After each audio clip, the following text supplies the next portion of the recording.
یہ جو انسان کا ماحول ہوتا ہے نا، یہ اس پر بہت اثر کرتا ہے. خارجی ماحول بڑا اثر کرتا ہے. نبی پاک صلی اللہ تعالی علیہ وسلم نے فرمایا کل مولود یولد علی الفطرہ، جو انسان بھی پیدا ہوتا ہے وہ فطرت پر پیدا ہوتا ہے، مسلمان پیدا ہوتا ہے.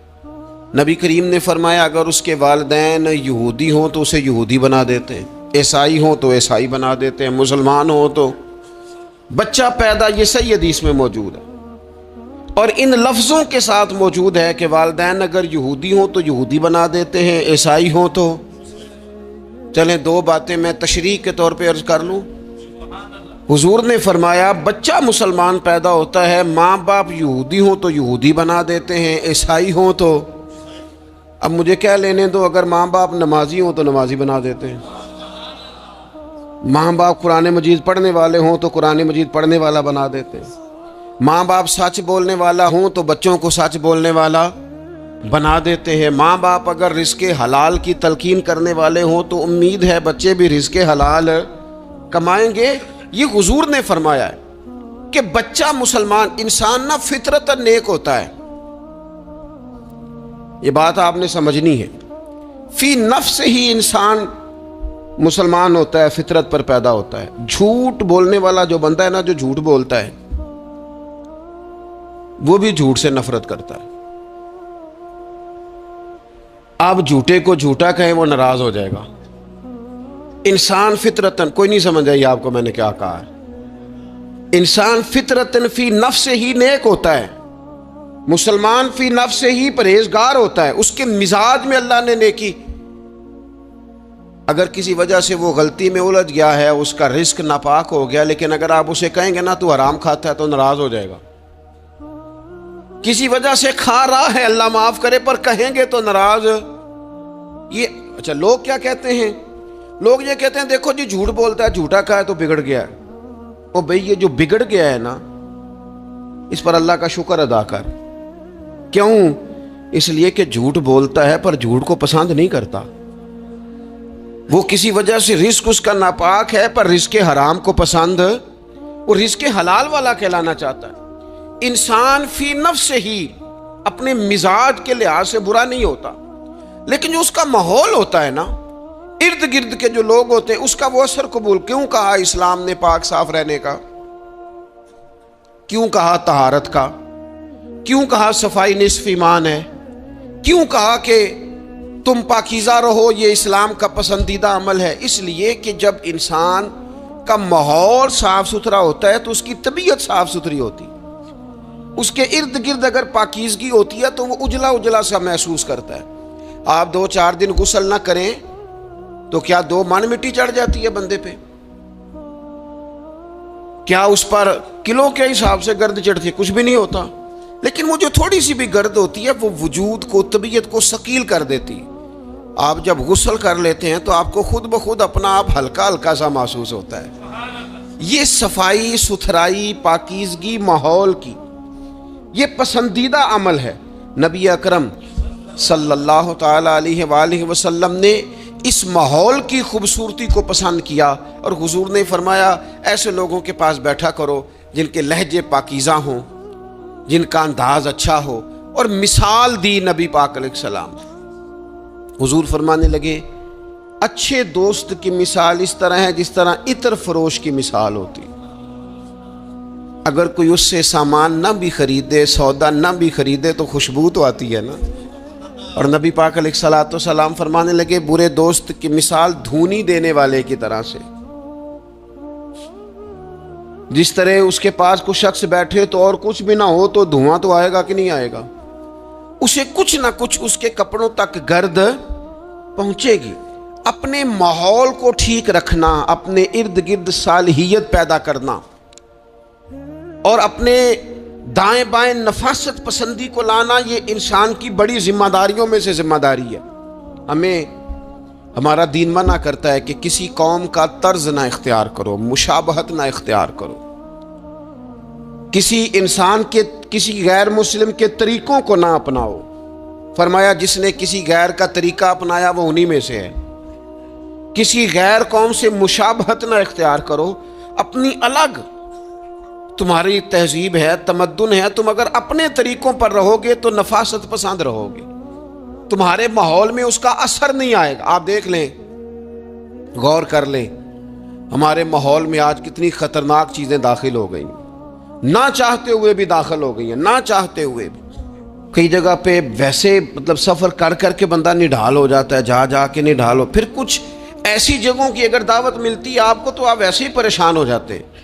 یعنی اگر پہلے تو یہ ہوتا تھا کسی بزرگ کا عرس منانا ہے، اب دعوت ملتی ہے کہ ان کا یوم ولادت ہے، اس پہ جلسہ کرنا ہے۔ میں نے کہا پہلے عرس گن لو سال کے کتنے ہیں، اور اگر ایک ایک کے دو کرو گے تو پھر بتاؤ تمہارا خرچہ کتنا کو ہوگا، اور تم کہاں تک بات لے کے جاؤ گے۔ کچھ چیزوں کو نارمل رہنے دو۔ ایک ہستی کا میلاد منایا ہے پوری دنیا نے، اور وہ رسول پاک کی ذات گرامی ہے۔ واقعی تو ہم نے کبھی نہیں دیکھا، آپ نے کبھی دیکھا حضرت صدیق اکبر کا یوم ولادت منایا جا رہا ہو، حضرت عمر کا، حضرت عثمان کا، مولا علی کا؟ تو یہ باقیوں کو کیا مسئلہ ہو گیا ہے؟ تھوڑا سا اعتدال میں رہیں، تھوڑا سا معتدل رہیں، درمیانی چال چلے۔ جب وہ عظیم ہستیاں جن کا طریقہ دین ہے، حضور نے فرمایا میرے طریقے پر بھی چلو اور میرے خلفائے راشدین کے طریقے پر بھی چلو، جب وہاں جن کا طریقہ بہت ہمارے لیے بہرحال دستور حیات ہے، جب ان لوگوں کے لیے چیزیں نہیں ہیں تو بعد والے اس قدر شدت کے ساتھ اگر یہ کام کریں گے تو بات دور نکل جائے گی، پھر اس کو سمیٹنا سنبھالنا آسان نہیں رہے گا۔ تو فرمایا کسی قوم سے مشابہت نہ اختیار کرو، اس لیے کہ تمہارے ماحول میں پھر کچھ ایسی چیزیں آ جائیں گی جو ٹھیک۔ یہ کتنی رسمیں آئی ہیں ہمارے، مہندی کہاں سے آئی ہے؟ ہماری اپنی ہے کہ غیروں کی ہے؟ یہ مائیاں کہاں سے آئی ہیں؟ اپنی کے غیروں کی؟ یہ جتنی رسومات ہیں، جتنی میں نے ایک دفعہ سرچ کی، تھوڑی سی میں نے تحقیق کی، تو ایسی ایسی عجیب رسمیں سننے کو ملی۔ لڑکا بیاہ کے گھر آیا ہے، اس کی اماں اس کے چہرے کے اوپر سے پانی پھیر رہی ہے۔ یہ تو خالص ہندوؤں کا طریقہ ہے، کسی کے چہرے کے گرد پانی پھیرنا خالص۔ یہ آپ نے بھی سنی ہوئی رسم؟ وہ بیاہ کے واپس آیا، یہ آپ کیا کر رہے ہیں؟ اور پھر کہتے ہیں اماں کو پانی نہ پینے دینا ورنہ بیماریاں ادھر چلے جائیں گی۔ کیا بات کرتے ہو؟ اسلام اس اوہام پرستی کا درس دے گا؟ کسی قوم کی مشابہت نہ اختیار کرو ورنہ تم انہی میں سے ہو جاؤ گے۔ اپنے ماحول کو، ارد گرد کے ماحول کو ستھرا رکھو، پاکیزہ رکھو، صاف ستھرا رکھو، اس میں طہارت رکھو۔ ایسے لوگوں کے پاس بیٹھو جن کے پاس بیٹھنے سے تمہیں اللہ کی یاد آئے، ایسے لوگوں کے پاس بیٹھو بیٹھنے سے تمہیں آخرت کی فکر نصیب ہو، ایسے لوگوں کے پاس بیٹھو جن کے پاس بیٹھنے سے تمہیں سادگی کا سبق ملے، ایسے لوگوں کے پاس بیٹھو جو تمہیں حقیقت پسند بنائیں، جو تمہیں یہ بتائیں کہ تم نے اپنی زندگی میں بنیادی کاموں کو کس ذمہ داری کے ساتھ سر انجام دینا ہے۔ لیکن ہم زیادہ تر اس طبیعت کے قائل ہوتے ہیں کہ ہم ان چیزوں کو سمجھتے نہیں۔ یہ جو ہم کلمات ادا کرتے ہیں، میں نے پہلے بھی کئی دفعہ کہا تھا، یہ جو ہم کلمات ادا کرتے ہیں ان کا بھی ہم پر اثر ہوتا ہے، ان کی بھی تاثیر ہوتی ہے، ان کی بھی خوبصورتی ہوتی ہے۔ تو جو ہم باتیں دوسروں سے سنتے ہیں، ہم جب کسی کے پاس اٹھتے بیٹھتے ہیں تو جو بات وہ بندہ اکثر کرتا ہے نا، وہ نہ چاہتے ہوئے بھی ہماری زبان پہ جاری ہو جاتی ہے۔ کچھ جملے ایسے ہوتے ہیں جو سوسائٹی میں عام ہوتے ہیں تو ہر بندے کی زبان پر چڑھ جاتے ہیں کہ نہیں چڑھ جاتے، یاد ہو جاتے ہیں کہ نہیں ہو جاتے۔ تو ایسے لوگوں کے پاس بیٹھا جائے جو خیر کی بات کرنے والے ہوں، تاکہ ہماری زبانوں پر ہی خیر ہی جاری ہو، کوئی شر والا عمل ہماری زبانوں پر جاری نہ ہو۔ اچھائی، نبی پاک علیہ الصلوۃ والسلام تبوک سے واپس آ رہے تھے، رستے میں مقام جارانہ پر حضور علیہ الصلوۃ والسلام نے حضرت بلال حبشی رضی اللہ تعالیٰ عنہ سے ایک مقام پہ فرمایا اذان پڑھو۔ سیدنا بلال نے اذان پڑھی، چند نوجوان وہاں کھیل رہے تھے، ان میں سے ایک نوجوان جناب ابو معذورہ بھی تھے، انہوں نے نا حضرت بلال حبشی کی آواز کی نقل اتاری۔ یہ اگر نیت اچھی ہو نا تو اچھوں کی نقل بندے کو تار دیتی ہے۔ ہاں، اگر نیت اچھی ہو، اگر معاذ اللہ توہین کی نیت ہو تو یہ مسئلہ خطرناک ہے۔ حضرت موسیٰ علیہ السلام کے زمانے میں ایک شخص تھا تو جناب موسیٰ کی نقل اتارتا تھا، اس کا انتقال ہو گیا تو رب کریم نے فرمایا اس لیے اسے معاف کر دیا ہے کہ ادائیں تو میرے کلیم کی اپناتا تھا، ادائیں تو میرے کلیم کی اپناتا تھا۔ حضرت بلال کی نقل اتاری تو سرکار کے کانوں میں آواز گئی، آپ نے صحابہ سے فرمایا بچوں کو لاؤ۔ اب جب ان کو منگوایا تو وہ دوڑ گئے، محبوب نے فرمایا کتنا کو دوڑو گے؟ پکڑ تو ہم نے لینا ہے. سب بچوں کو لے آئے, حضرت ابو معذورہ بھی ہیں. حضور نے فرمایا کس نے اذان کی نقل اتاری ہے؟ تو یہ بچے بڑے پکے ہوتے ہیں, اگر ایکا کر لینا آپس میں. حضور نے فرمایا کس نے اذان پڑھی ہے؟ کوئی نہیں بولا. کریم فرمانے لگے چلو باری باری سناؤ. اب حضرت ابو معذورہ کی باری آئی. مختلف انداز میں بھی روایت مختلف جگہوں پہ موجود ہے. جب ان کی باری آئی انہوں نے اذان پڑھی. پہلے تو پڑھی تھی اپنی مرضی سے, اب پڑھی کریم رسول کی صحبت میں کھڑے ہو کر. اور یار حد ہو گئی, جو نبی پاک کے سامنے کھڑا ہو کے کہے اشہد ان لا الہ الا اللہ, جو حضور کے سامنے کھڑا ہو کے کہے اشہد ان محمد رسول اللہ, پھر وہ بندہ خالی رہ جائے. حضور نے فرمایا کتنی سونی ہے تیری آواز. اور پھر سرکار نے ان کے سر پہ ہاتھ پھیرا, پھر ان کے دل پہ ہاتھ پھیرا. تھوڑی دیر ہوئی ایک آیا کالیاں زلفاں والا. ایویں تھوڑی دیر ہوئی ایک آیا کالیاں زلفاں والا. 2 کڑیاں میرے من وچ رکیا ہے تے کر گیا نور اجالا. ہر چیز تبدیل ہو گئی. محبوب نے دعا کیا اللہ انہیں اسلام کی ہدایت دے دے. حضرت ابو معذورہ کہتے ہیں چند منٹوں میں میرا ماحول بدلا, میری تقدیر بھی بدل گئی, میں کلمہ پڑھ کے مسلمان ہو گیا. اب نبی پاک علیہ السلام نے کیا فرمایا؟ فرمایا کہ بلال اذان پڑھیں گے مدینہ طیبہ میں اور ابو معذورہ پڑھیں گے مکہ مکرمہ میں. ان کے بال اتنے بڑے تھے کہ وہ بیٹھتے تھے نا تو ان کے نیچے دب جاتے تھے. لوگوں نے کہا کٹواتے کیوں نہیں؟ کہنے لگے کیسے کٹواؤں؟ حضور نے دست مبارک لگایا. یہ میں بال قبر میں ساتھ لے کے جاؤں گا. پسے مردن فرشتوں نے جو تلاشی لی تو کیا نکلا؟ کہتے میں انتقال کر گیا, فرشتے قبر ٹٹولنے لگے کہ بھلا کیا لے کے آیا؟ پسے مردن, بعد مرنے کے پسے مردن فرشتوں نے جو تلاشی لی تو کیا نکلا؟ فقط ایک دل کے گوشے سے خیال مصطفیٰ نکلا. حضور کا خیال پاک نکلا. حضرت ابو معذورہ کو تھوڑی دیر وہ ماحول ملا, حضور کی سنگت مبارک. ہمارا جو ماحول ہے نا ارد گرد کا, وہ تھوڑی دیر بھی پاکیزہ, پورا پاکیزہ تھوڑی دیر بھی مل جائے نا تو روح کو بدل جاتا ہے. طبیعتیں قرار میں آ جاتی, باطن میں سکون ٹھہرتا ہے, ماحول اجلا نہیں رہا. میں کئی دفعہ کہتا ہوں کہ شاید ہمارے دور میں بھی موبائل اتنا عام ہوتا تو جو کچھ لوگ اس دور میں چند لفظ پڑھ گئے تھے وہ بھی شاید محروم رہ جاتے. اب تو بچے بڑی آزمائش میں ہیں, ساری غلطی بچوں کی نہیں ہے.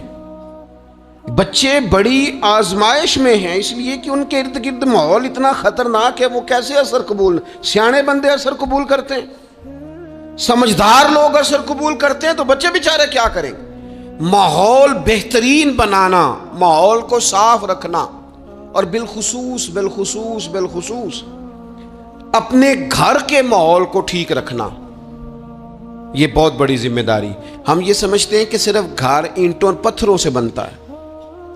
گھر کے ماحول کو ٹھیک رکھنا سب سے پہلی ذمہ داری. بچوں کے لیے اچھی ماں کا انتخاب, اچھی بیوی لے کے آنا گھر میں, یہ سب سے زیادہ اہم مسئلہ ہے. نہ مانے ہم, لیکن بہرحال ڈھیر ساری جگہوں پہ دولت دیکھی جاتی ہے شادی سے پہلے. ماں باپ نے بڑی زیادتی کی, بڑا ظلم کیا, ناراض نہ ہونا, بڑا ظلم کیا. پیسے دیکھے, بچی اور بچے کا نکاح کر دیا.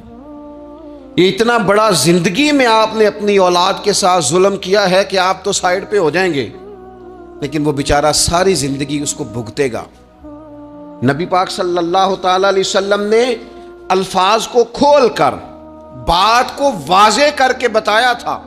ایک تو ہوتا ہے نا کہ آپ کو کسی تشریح میں جانا پڑے, حضور نے بالکل کھول کے فرمایا کہ عورتوں سے محض ان کی خوبصورتی کی وجہ سے شادی نہ کرنا, اس لیے کہ خوبصورتی ان کو ہلاکت میں ڈال دے گی.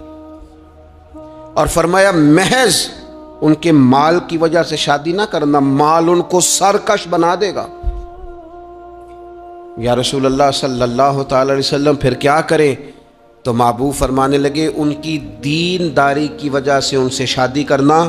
اور یہ ابن ماجہ میں لفظ موجود ہیں, اللہ کے محبوب علیہ الصلوۃ والسلام فرمانے لگے کان میں سوراخ والی کالے رنگ کی باندی اگر دیندار ہو تو تمہارے لیے بڑی بہتر ہے. باندی ہو، رنگ سیاہ ہو، کان میں سوراخ ہو، اس سے نکاح کر لینا. شرط یہ ہے کہ دیندار ہو. بہت اثرات ہیں ماں کے، لہذا اس انتخاب کے اندر باریکی کا مزاج پیدا کریں. اگر اپنے گھر کا ماحول ٹھیک رکھنا چاہتے ہیں، اور اگر ماحول ٹھیک نہیں ہے تو پھر آپ کروڑوں روپیہ لے آئیں، جس کے بچے ہی ناکام ہو گئے اس کے پیسے کیا کریں گے؟ آپ بہت بڑا گھر بنا لیں لیکن اگر بچے ہی ناکام ہو گئے تو آپ کی بڑی حویلی کیا کارنامہ سر انجام دے گی. اور اسی طرح کا معاملہ مرد کے ساتھ بھی ہے. نبی پاک علیہ الصلوۃ والسلام نے فرمایا جب تمہیں ایسے لوگ پیغام نکاح دیں جن کا دین اور اخلاق اچھا ہو تو پھر اپنی عورتوں کا نکاح ان سے کر دو. اگر ایسا نہیں کرو گے تو زمین میں فتنہ برپا ہوگا، فساد ہوگا. نیک مرد جب ملے تو پھر اس کے ساتھ نکاح کرو. صحیح بتانا، خالی نیک دے کے رشتہ دے دیا جاتا ہے.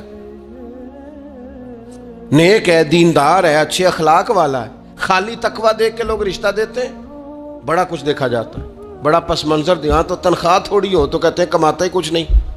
اگر تو بہو آئے تو پھر تو اس کے نصیب کا رزق ہے، اگر بیٹی نے جانا ہو تو پھر اس کے نصیب کا رزق نہیں ہوتا. تو جن رشتوں کی بنیاد لالچ پر رکھی جاتی ہے وہاں گھر کا ماحول درست رکھنا ممکن نہیں رہتا.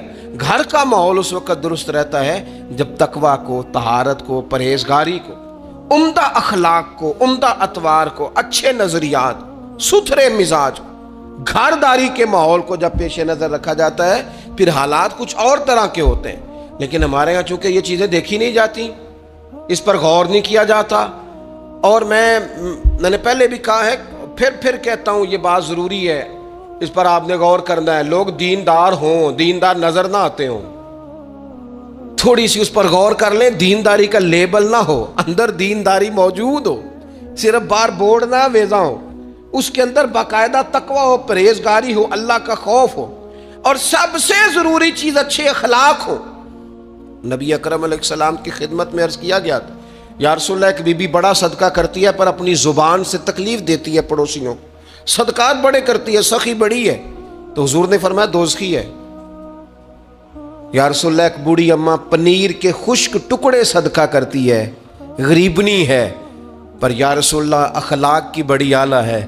اللہ کے محبوب نے فرمایا اسے بتا دو رب اسے جنت عطا فرمائے گا. وہ جنتی بی بی ہے اس لیے کہ اخلاق عمدہ ہے، اس کا لہجہ عاجزی والا ہے، اس کے لفظوں میں خوبصورتی ہے، وہ اپنی زبان کے تیر برسا کے دلوں کو گھائل نہیں کرتی. تو اخلاقی رویوں کی عمدگی یہ انسان کے لیے جنت کا رستہ آسان کرتی. پھر گھر کے اندر کچھ دینی ماحول بنایا جائے. اور دینی ماحول سے ہمارے ہاں لوگ یہ مراد لیتے ہیں کہ میں جناب اچھی باتیں کروں، عمدہ تقریر کروں گھر کے اندر، میں اپنے بچوں کو واقعات سناؤں صحابہ اور اہل بیت کے، بڑی اچھی بات ہے، اس سے بھی انقلاب آئے گا. لیکن ہمیں پتہ ہے نبی پاک علیہ السلام نے کیا فرمایا. حضور نے فرمایا کچھ نفل نماز گھر میں بھی پڑھا کرو. تم اپنی عبادات کا ماحول گھر کے اندر بناؤ، تمہاری طبیعت گھر میں لگے، تمہارا گھر سجدے سے آباد ہو.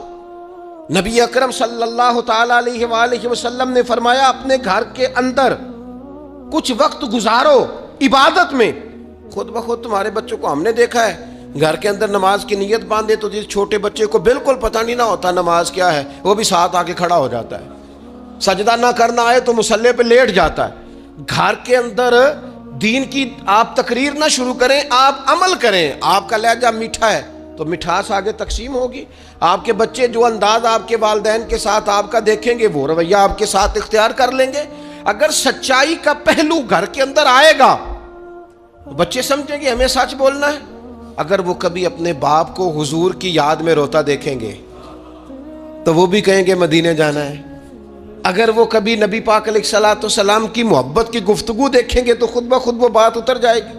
گھر کے اندر اگر بڑا کچھ ہوتا ہے، آج جی میرا دل کر رہا ہے میں نے پکوڑے کھانے ہیں، آج جی میرا دل کر رہا ہے میری مرضی کی فلاں چیز پکائی جائے، آج میرا دل کر رہا ہے فلاں چیز گھر میں لائی جائے، تو کبھی کبھی یہ بھی دل کرنا چاہیے کہ آج میرا دل کر رہا ہے گھر میں سورہ یاسین پڑھی جائے، آج میرا دل کر رہا ہے گھر میں اللہ کا ذکر کیا جائے، نبی کریم صلی اللہ تعالی علیہ وسلم نے فرمایا ایک وہ گھر ہے جس میں اللہ کا ذکر ہوتا ہے اور ایک وہ گھر ہے جس میں اللہ کا ذکر نہیں ہوتا. ان دونوں گھروں کی مثال زندے اور مردے کی ہے. جہاں رب کی یاد ہوتی ہے وہ گھر زندوں کا ہے. جہاں اللہ اللہ کی جاتی ہے وہ گھر زندوں کا ہے. جہاں رب کو پکارا جاتا ہے دعائیں مانگی جاتی ہیں وہ گھر زندوں کا ہے.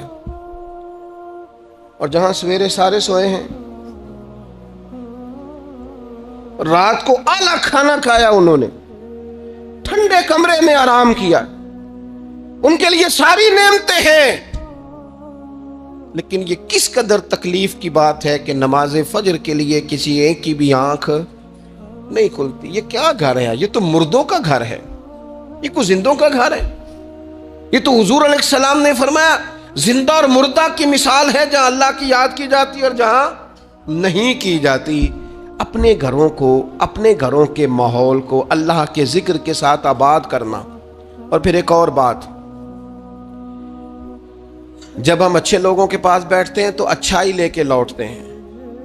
اور یہ ہمارے ہاں نا ایک بہانہ آج کل بنا لیا گیا ہے کہ اچھے لوگ ملتے نہیں. بھئی ہم لوگ نا اچھے لوگ ڈھونڈتے ڈھونڈتے آہستہ آہستہ معاذ اللہ معصوم لوگ ڈھونڈنے شروع کر دیتے. ہم کہتے ہیں ہمیں ایسا بندہ ملے جس میں غلطی کوئی نہ ہو, جس میں بالکل غلطیاں ہو وہ شیطان ہوتا ہے, اور جس میں بالکل نیکیاں ہو وہ فرشتہ ہوتا ہے, جس میں کچھ نہ کچھ کوتاہیاں ہوں لیکن خیر کا غلبہ ہو وہی تو بندہ مومن ہوتا ہے. حضور علیہ السلام نے فرمایا ہے کہ آدم کے ہر بیٹے سے خطا ہو جاتی ہے, لیکن بہترین خطا کار وہ ہے جو جلدی توبہ کر لیتا ہے. ہم یہ چاہتے, مجھے جی کو بندہ نہیں ملا ساری زندگی. نہیں, آپ بندہ نہیں ڈھونڈ رہے تھے, آپ تو معاذ اللہ معصوم عن الخطا ڈھونڈ رہے تھے. وہ نبی اور فرشتوں کے علاوہ کوئی نہیں ہوتا. آپ کو دیکھنی چاہیے تھی جہاں سے کچھ خیر مل رہی تھی وہاں فوراً حاصل کر لیتے, جہاں سے کوئی اچھائی مل رہی تھی وہاں سے فوراً حاصل کر لیتے. ہمارے صوفیاء, ہمارے بزرگان دین, ان سے لوگوں نے خیر پایا ہے, ان کی زندگیوں کو ڈسکس نہیں کیا. ہمارا یہ ماحول بن گیا کہ ہم نے ایک دوسرے کو ڈسکس کیا ہے اور رج کے کیا ہے, لیکن کہیں سے خیر ملتی تھی تو وہ خیر حاصل ہے. ہمارے ذمے تو یہ تھا کہ نبی پاک علیہ السلام نے فرمایا حکمت مومن کی گم شدہ میراث ہے, جہاں سے تمہیں خیر میسر آتی ہے اپنے حصے کی سمیٹو, اس پر عمل کرو. ہم نے کیا کیا؟ ہم نے, وہ بندے نے خیر دی تھی, پھر ہم نے ٹٹولنا شروع کیا, پھر ہم نے تھرمامیٹر لگا اور اپنا اپنا کرائیٹیریا, اپنا اپنا معیار بنا کے لوگوں کو تولا. نتیجہ کیا نکلا؟ ساری زندگی تولتے ناپتے گزر گئی. خیر پانے والے خیر پا کے چلے بھی گئے, نصیحت لینے والے نصیحت لے کے چلے بھی گئے, جنہوں نے عمل کرنا تھا انہوں نے عمل کر بھی لیا, اور کچھ ایسے تھے بیچارے ساری زندگی ٹٹولتے ہی رہے, ساری زندگی طے ہی کرتے رہے, ساری زندگی انہوں نے. ہمارے صاحب رحمۃ اللہ علیہ کی خدمت میں ایک شخص آیا, اس نے کہا جی میں نے دنیا دیکھی ہے, مجھے کوئی بندہ پسند نہیں آیا, اور اب آپ کی شہرت سنی ہے تو میں زیارت کے لیے آیا ہوں. تو حضرت قبلہ عالم رحمۃ اللہ علیہ وہ بڑی تھوڑی باتیں کرتے تھے, اور جو کرتے تھے وہ کمال کرتے تھے. وہ فرمانے لگے آپ کھانا کھائیں, فقیر کے لائق کو حکم ہو تو کریں, باقی چونکہ آپ نے کافی دنیا دیکھی ہے تو وہ جتنے آپ دیکھ آئے ہیں میں ان سب سے زیادہ گناہگار ہوں. لہٰذا اگر آپ اتنے لوگوں کو دیکھنے کے بعد یہاں آئے ہیں تو آپ کو یہاں سے کچھ نہیں ملنے والا, اس لیے کہ ہم تو ان سب سے چھوٹے ہیں, ہمارا یہ معیار ہے. یہ عاجزی, یہ انکساری, یہ درد اس شخص کو اگلا سوال کرنے کا موقع ہی نہ ملا. کہنے لگا مجھے بیعت فرما لیں, تو کہنے لگے نہیں نہ, اتنی تنقیدی نظریں اور اتنا گہرا مطالعہ, تھوڑے عرصے کے بعد آپ پریشان رہنے لگ جائیں گے. آپ جائیں, ابھی ڈھونڈیں, ابھی تلاش کریں, بھی آپ کو وقت لگے گا. آپ تھوڑا گھوم لیں. زندگی میں کچھ لوگ خیر پا ہی نہیں سکے, انہیں اچھے لوگ ملے ہی نہیں, حالانکہ یہ میرے نبی پاک کی امت ہے. میں بڑی بات کرنے لگا ہوں, بڑی, اگر آپ کی سمجھ میں آئے تو. یہ حضور کی امت ہے, کنتم خیر امت, یہ نبی پاک پر نازل ہونے والے قرآن کا فیصلہ ہے. اور میرے رسول پاک علیہ السلام نے فرمایا میری امت میں سے بڑی جماعت, سواد اعظم ہمیشہ حق پہ رہے گی, بڑے لوگ ہمیشہ حق پہ رہیں گے. اور حضور نے فرمایا میرے دین پر ہمیشہ عمل کیا جاتا رہے گا. تو قرآن و حدیث تو کہتے ہیں خیر والے لوگ موجود ہوں گے, تو جسے مل نہیں رہے, اور ایک دو چار لوگ نہیں, جماعت کہا کتاب و سنت کہہ رہی ہے لوگ ہیں ملیں گے، اور جس کو مل نہیں رہے اس کا معنی یہ ہے کہ وہ سامنے والے کا چہرہ تو صاف کر رہا ہے پر اپنی اینک کا شیشہ صاف نہیں کر رہا. وہ سامنے سے آئینے کو تو الزام دے رہا ہے لیکن وہ اپنے چہرے سے نقاب اتارنے کو تیار نہیں ہے. بندے بندے نو میں لبن ٹریا تے جگ تے ملیا نہ کوئی، اپنے اندر چاتی پائی تے میتھوں برا نہ کوئی. جو لوگ خیر اچھے لوگوں کو ڈھونڈیں اور اچھائی سے فیض پائیں، اس سے فیض حاصل کریں. جو لوگ بھی ڈگریوں پر بحث کرتے ہیں نا، ٹیچر آئے ایف اے کے، بی اے کے، ایم اے کے، انہوں نے آتے ہی کلاس میں کہا کتابیں نکالو بھائی. پہلے دن فرسٹ ایئر کی کلاس بیٹھی ہے، سمجھ لیں اردو کے ٹیچر، کتابیں نکالو. تو ایک اسٹوڈنٹ صاحب اٹھ کے کھڑے ہو گئے، انہوں نے کہا سر جی پہلے آپ یہ بتائیں کہ آپ نے ایم اے اردو کیا ہوا ہے، پھر آپ یہ بتائیں کہ ایم اے کے بعد آپ نے بی ایڈ یا ایم ایڈ کیا ہے، پھر یہ بتائیں کہ آپ میرٹ پہ ہیں کہ سفارش پہ ہیں. اگر یہ 3 سوال اسٹوڈنٹس کرے تو استاد جواب دے دے گا. ہاں ایسے شاگرد کے لیے ڈنڈا سوٹا چلایا جا سکتا ہے. بھائی تو کتاب کھول، تو کون ہوتا ہے یہ پوچھنے والا؟ تیرا یہ کام نہیں. یہ مجھ سے پوچھے گا کالج کا پرنسپل، یا مجھ سے پوچھے گا اس ادارے کا ہیڈ جو مجھ سے بڑا ہوگا، اسے میں ڈگری دکھاؤں گا. تو کون ہوتا ہے؟